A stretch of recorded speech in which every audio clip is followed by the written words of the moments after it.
गंजाम पुरुषोत्तम थाना सुंडी बांक गाँ निकट में गुलीमाड़ अरखपुर गाँव सागर बेहरा को गुलीमाड़ होईछि। आज सकाळे दुई जन युवक आसी गुलीमाड़ करिसेंति। युवकंकर डाहाण गोड़े दुईटी गुली बाजिछि। गुरुतर अवस्था ब्रह्मपुर बड़ मेडिकल को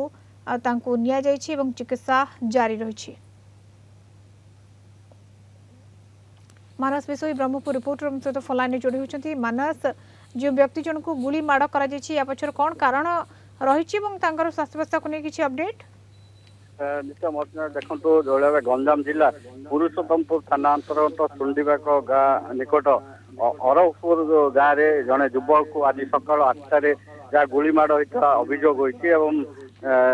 जे आहत होती सागर बेहरा अरखपुर गाँव बर्तमान से ब्रह्मपुर एमकेसीजी मेडिकल चिकित्सित होती से कहवा कथा है आज सकाल से जिते जाते हठात दुई जन युवक आसी गोड़ को गुली मारी घटनास्थल फेराई जाते परवर्त समय से गुरुतर भाव आहत हो बर्तमान ब्रह्मपुर एमकेसीजी चिकित्सित होती तेरे क्यों कारण जो को गुलीमाड़ कराला से नहीं किसी स्पष्ट जना पड़ना बर्तमान कौन थाना कौन बर्तमान सुधा अभियोग होना जो मैंने जे आहत होती सागर बेहरा अभियोग करना तथापि जेहेतु एभली घटना घटिया पुलिस निज आड़ तदंत कर जना पड़ी तेज पुलिस तदंत पर स्पष्ट जना पड़ो जे क्यों परिस्थिति गुलीमाड़ कर गुलीमाड़ कर